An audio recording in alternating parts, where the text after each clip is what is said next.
everybody. Taylor Rapp here from the LA Rams. Shout out to Steve Taylor, the real sports guy, and the honorary Ram. When Steve's talks sports, you better listen.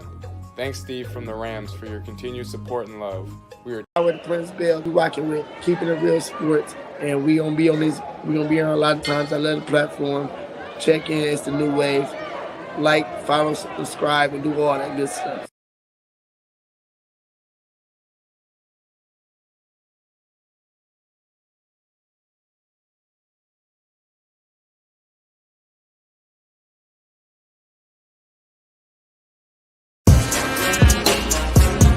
Come on.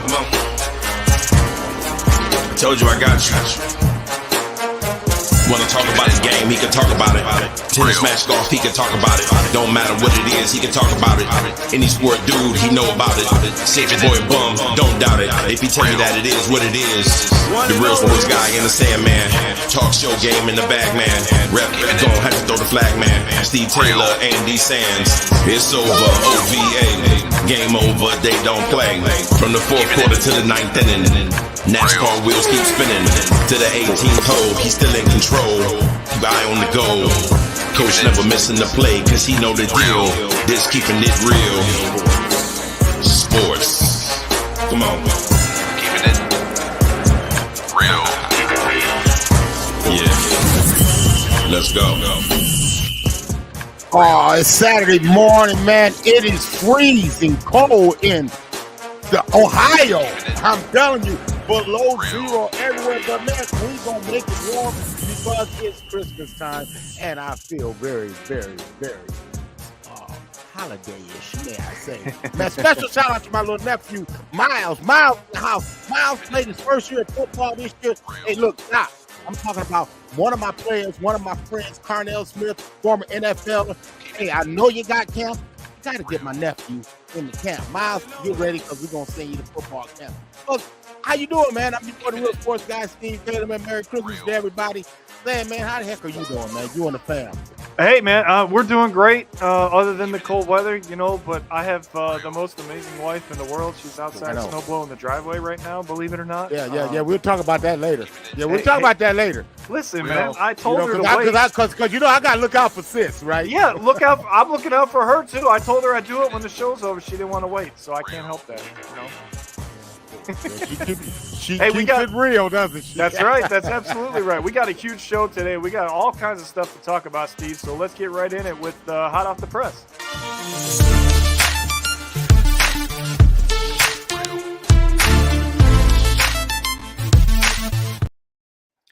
Well, we teased it last week in Between the Circles. It was an eye.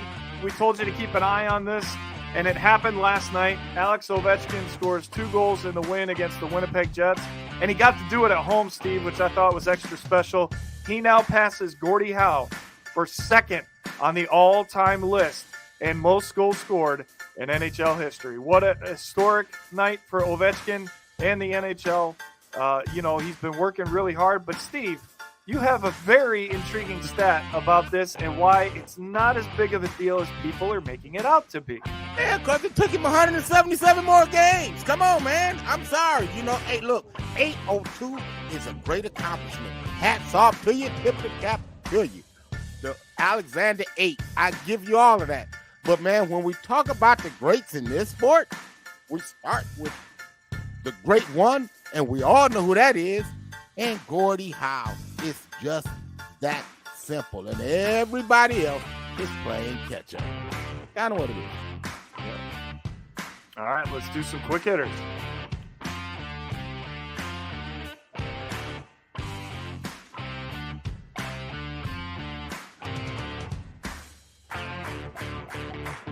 I like that. Here we go.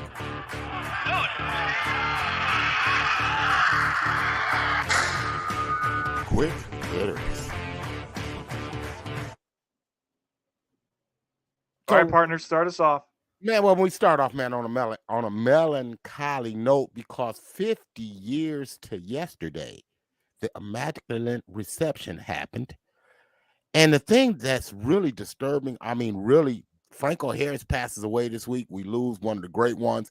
But, man, I heard an interview that he did the night before he passed away. and he was talking about the catch. And you know what, Andy? I'm looking at the film, and you and I discussed the immaculate. We called it deception, and I called it deception for years.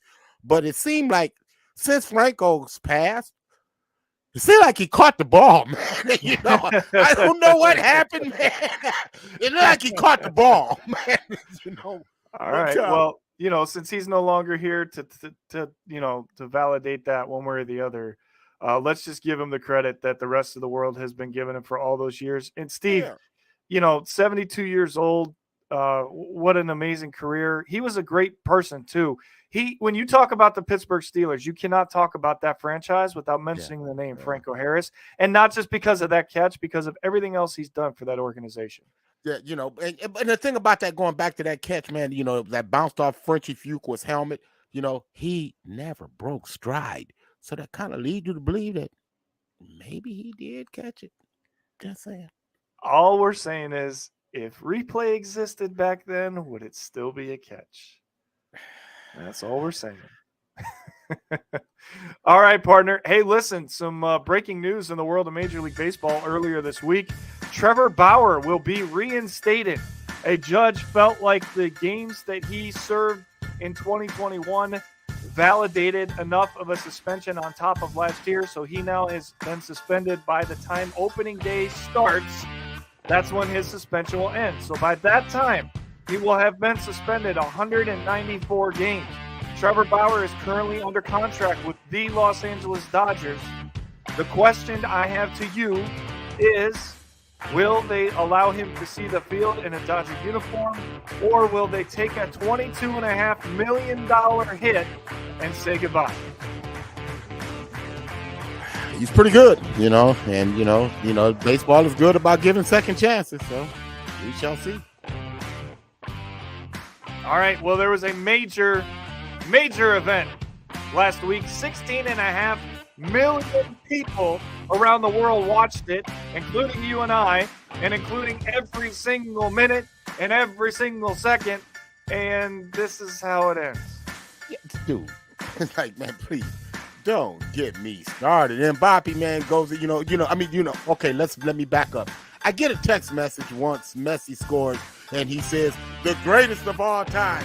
And my boy Mbappe says, wait just a doggone minute, Bennett. And he goes out and he does the unthinkable. He scores not just one, not just two, but 3 goals to bring his team to a tie. Okay, so this is the World Cup, people. This is the World Cup. Imagine if the Super Bowl was tied and time ran out and they tracked the field goal kickers out to kick field goals to decide the Super Bowl. That's what they did, people. And they want me to believe Argentina's better than France. Dude, stop it. Stop. Come on, y'all got to do better than that. Do better than that. That's the equivalent of Justin Tucker against any other kicker in the NFL when it's on the line, right? Stop, man. Stop. You know the Ravens are winning the Super Bowl if Justin Tucker's out there. You're supposed to be the greatest athletes in the world. Yep. Then show me. Play until somebody wins the damn game. That's kind of how hockey does it. All right. And then I'm gonna go back to Major League Baseball, because if it wasn't for Bauer, Steve, this would have been the biggest story this week. Carlos Correa says, piss off San Francisco, I'm going to New York. He spurns the Giants because they were concerned about a possible, it wasn't even an actual, it was a possible medical concern in his physical, and they didn't want to introduce him yet for the largest contract in Major League Baseball history. So he says, okay, I'm not waiting. See you later. I'm ripping up your contract, and I'm going to go do the same thing in New York and play with one of my best friends, Francisco Lindor. Now, everybody says, well, Lindor's a shortstop. Correa's a shortstop. What's going to happen? Well, the rumors are that Correa will be moved to third base and Lindor will stay at short. And Steve, the New York Mets have to at least get to the World Series after spending all this money, or it will be the biggest choke in the history of Major League Baseball. Man, I've said it once. I've said it 100 times. Say it out loud. Okay? Say it out loud. The Giants said, wait a minute. There's a medical concern. Mm-hmm. Okay? Let's look further into this. The Mets said, no problem. We'll give you 12 years and $300 million. Say it out loud. Somebody, please help me understand. That's Cohen and the Mets' philosophy, right? That's all he's ever done. He just gave, do I need to remind you? He gave a 43-year-old $43 million a year to come and pitch. Say, okay? Man, enough said. They're still paying Bobby Bonilla for crying out loud. Well, that's true, yes. Need I say more about that damn franchise? Hey, you know what we should say more about? Let's hurry it up, man. Hurry up.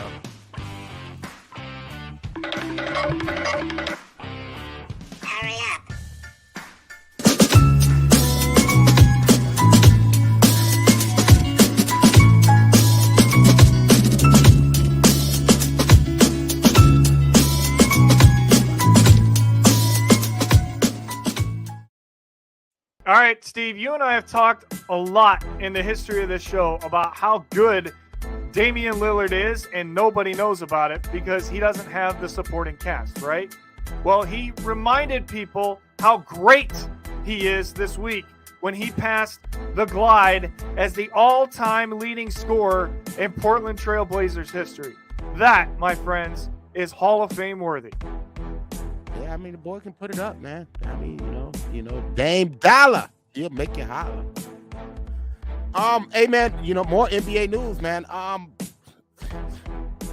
The Suns and the Mercury, it's a joint deal. If you buy the Suns, you gotta buy the Mercury. That's kind of how it is. But $4 billion, man. Yeah, that's a pretty steep price for Phoenix. Doesn't it seem like it? I mean, I heard a rumor, speaking of buying teams, I read an article yesterday that said that there have been multiple offers for the Washington Commanders for $7 billion to get Daniel Snyder's ass out of Washington.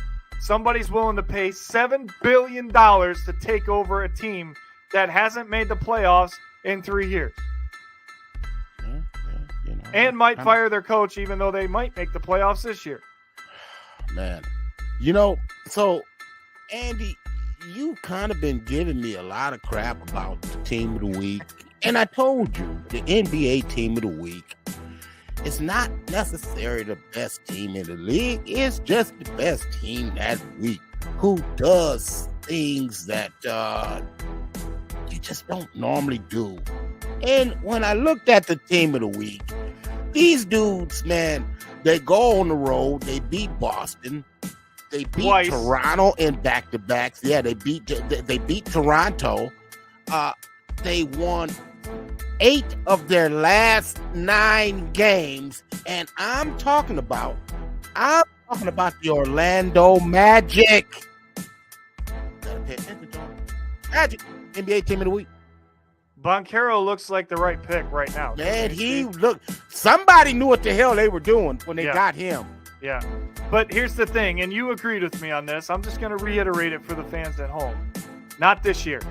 I don't care how many games they win. The East is too deep this year. They're going to have to improve that roster if they want to make the playoffs. Yeah, going forward. They're headed in the right direction, man. And they had a hell of a week, so yeah. Okay, they're headed in the right direction. So, Andy, man, we're up on Christmas. Christmas is tomorrow, man. Okay, and you know that the NBA always has a big slate of NBA games on Christmas. So, I'm going to ask you, now that the NFL has its nice little schedule of games, who you got? The NBA or the NFL? Who you? Well, I always gravitate towards the NFL. I mean, that's just how I am, especially on a Sunday, right? I mean, the Browns are playing today, which we'll talk about in a little bit. But, there are some really good games tomorrow. And actually, the one I'm most intrigued about has to be the 5 o'clock game with Boston and Milwaukee. I mean, you're talking about 2 of the elite teams in the NBA, not just in the Eastern Conference. But the other one I have my eye on is the 12 o'clock game, the Sixers and the Knicks. The Knicks almost were able to be considered or were considered as a possible team of the week, right? They've won quite a few to get back into the playoff picture lately. But those are the 2 I've got my eye on. There really aren't that many games I'm excited about in the NFL, but Steve, it's football, so I'll be taking a peek at it. How about you, my friend? All right, Steve's having some technical difficulties, so he'll be back with us here in a moment. But to Steve's point, let's just line it up. This is how it's going to look tomorrow, right? You've got the Knicks and the 76ers at 12. You've got the Packers and the Dolphins at 12:30. You got the Lakers and the Mavericks at 2:30. You've got the Broncos and the Rams at 4:30. You've got the Bucks and the Celtics at 5. The Grizzlies and the Warriors at 8. The Buccaneers and the Cardinals at 8:20 on NBC. And then you close the night out with Phoenix and Denver. So, we're going to open presents, drink some beer, and watch some games tomorrow. That sounds like a lot of fun to me. All right, while we wait for Steve to get back and connected with us here, we're going to go into a story that happened earlier this week as well. As we told you that a couple of teams already are sitting pretty for the playoffs, right? Well, those teams would be the Vikings, the 49ers, and the Chiefs. They all clinched their division last week. But the Bills, the Eagles, and the Cowboys clinched playoff berths. And then, because of what happened on Thursday Night Football, you can add the Cincinnati Bengals to that list because they clinched the playoff berth because the Jets lost to the Jacksonville Jaguars, who, oh, by the way, may come all the way back and win the AFC South. They have a legitimate chance now because they control their own destiny. They finished the season with Tennessee. If Jacksonville continues to win, once they get to that game, if they win that game, they win the South. So credit to Doug Peterson, man. I'll tell you what, that has been a great fit for Trevor Lawrence. That's what was missing for him. And Trevor Lawrence now looks like a definite MVP candidate in the years to come with the marriage he has to Doug Peterson and in that playbook and that offense as well. Again, right now, Steve's having some technical issues getting back with us. So I have to kind of bear with me here. I don't want to go through too much of the show just in case he gets back. But earlier this week as well, we had the Pro Bowl roster came to fruition. So who do we think got snubbed? Well, we put some players up there that should have been on the team that, believe it or not, weren't. And to me, the most obvious one was Christian McCaffrey. Everybody says, well, McCaffrey had a slow start in Carolina. I don't care. He's the reason that the San Francisco 49ers have a chance to win the Super Bowl this year. He should be on the Pro Bowl team. Let's talk about quarterbacks. Justin Fields should be on there instead of Kirk Cousins. Yes, the Vikings are one of the best teams in the NFC. They have one of the best records. Cousins' numbers don't say that. Justin Fields, earlier last week, became the third player in the history of the NFL, third quarterback to ever rush for 1,000 yards in the season. You know the only other two? You're looking at them right there on the screen. Michael Vick and Lamar Jackson. And he doesn't get named to the team as at least an alternate? I mean, who's making these decisions? This is a joke as far as the rosters go. Another player that could have been on there, Tua Tagovailoa. He's slowed down a little bit. I'll give him that. But Joe Burrow, Josh Allen, Patrick Mahomes. Fine. They're there every year, okay? Tua has had a spectacular season, should be named as an alternate, and should be considered to jump in and join the Pro Bowl roster. Now, what does the Pro Bowl mean? Let's talk about that for a little bit while we hopefully get Steve back here in a little bit. The Pro Bowl this year is going to be done different than any other year in the history of the NFL, and I like the way that they're going to do it. They're going to have a week-long skills contest with the teams from the AFC and the NFC. And then on Sunday, the televised game will be flag football. And you know why that's a good thing? Because that's what it's looked like for the last 5 years. Ever since they started protecting these guys more, rightfully so, with the concussion protocol. But they don't tackle each other. They don't hit in this game. So what are we watching? We're watching touch football. Well, let's make it a little bit more entertaining and turn it into flag football. And that's what they're going to do this year. All right, so NFL storylines. Let's hit it.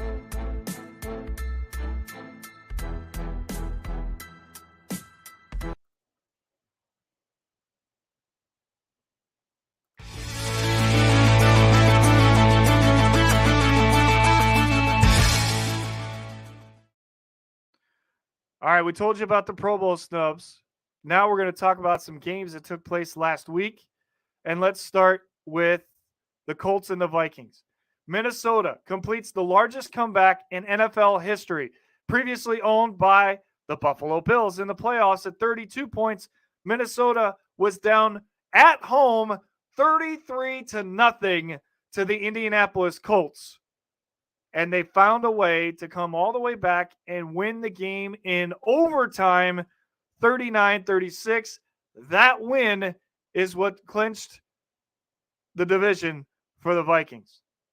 Elsewhere, we had the Jets. Steve and I picked this game last week. I took the Lions. He took the Jets. I won that one. Not a big deal. All right, the Lions are coming, people.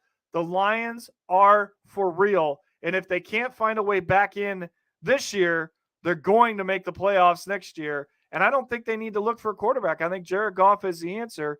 And it looks like we have Steve back now. Steve, I was just trying to carry us through as you fixed the technical issues. But here we are with the Lions and the Jets. Detroit wins last week. Zach Wilson looked like complete hell on Thursday. So my question for you is he done in New York?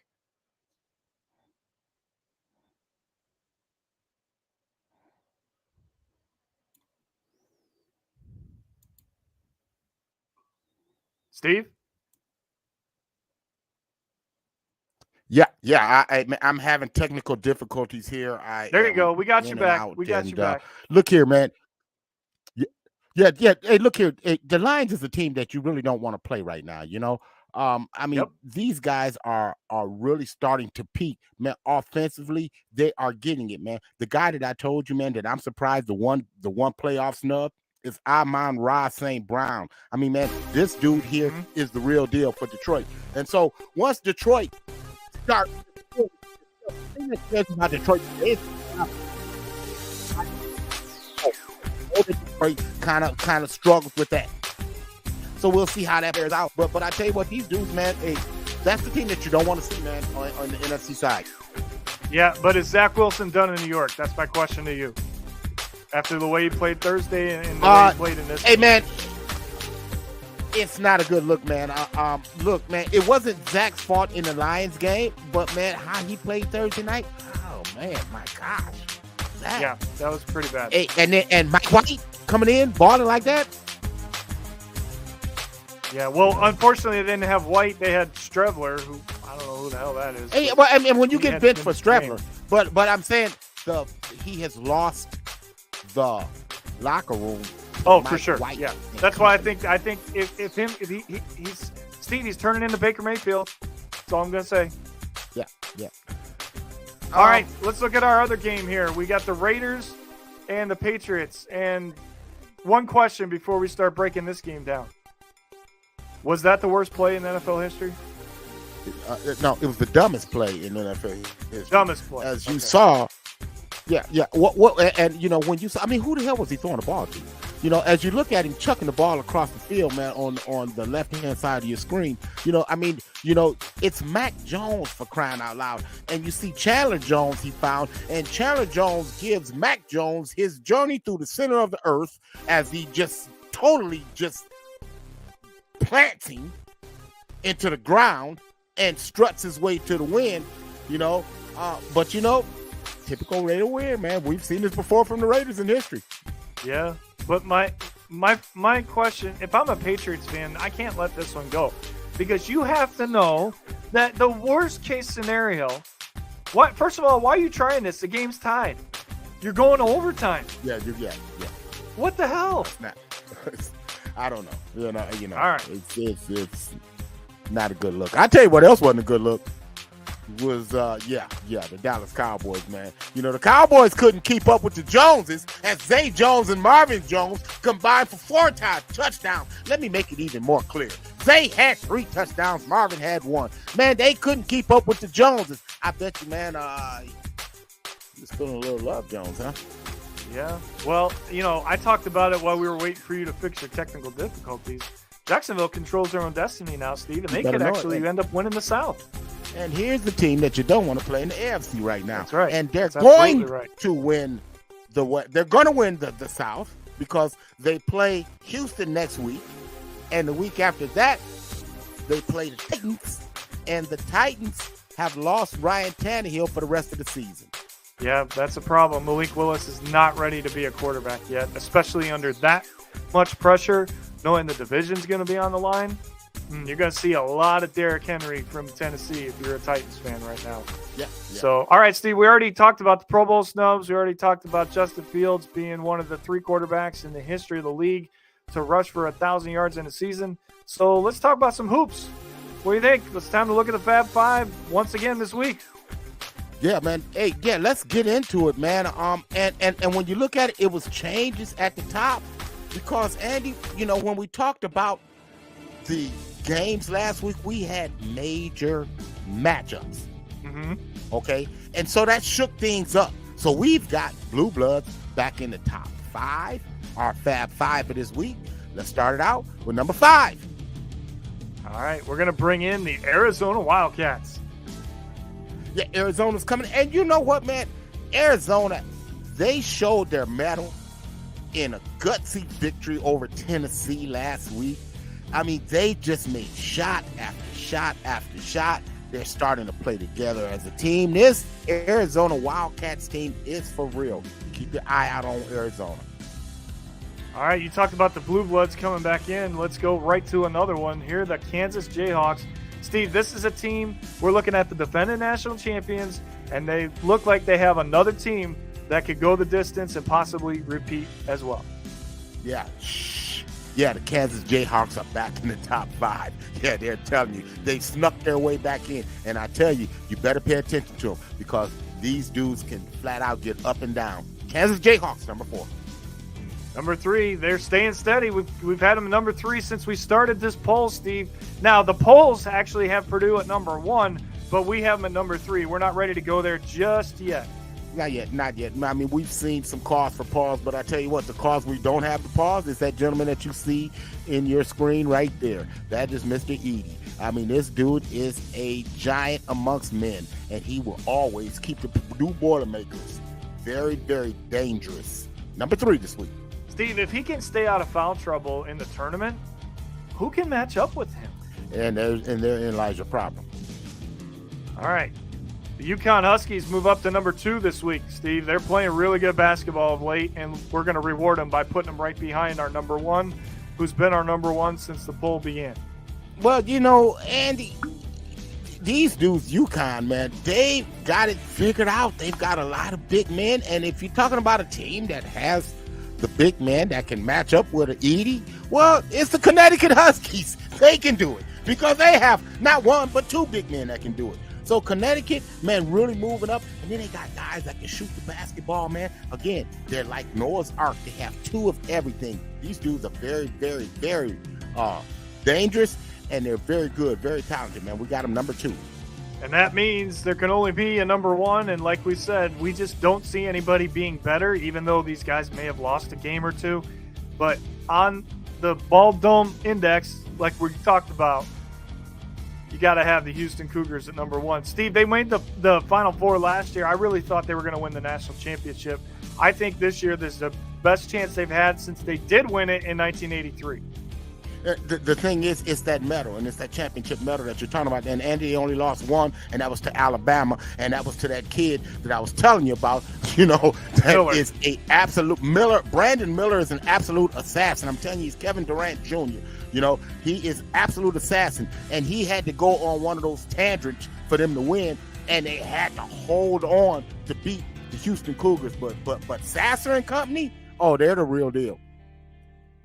All right, so there you have the Fab Five. We apologize again, folks, for some of the technical difficulties, but with all these cold temperatures, all the wind, you know, people might be losing power, things like that. Yeah. So we're doing the best we can. We got you through to the end of the show, Steve, which means one last thing.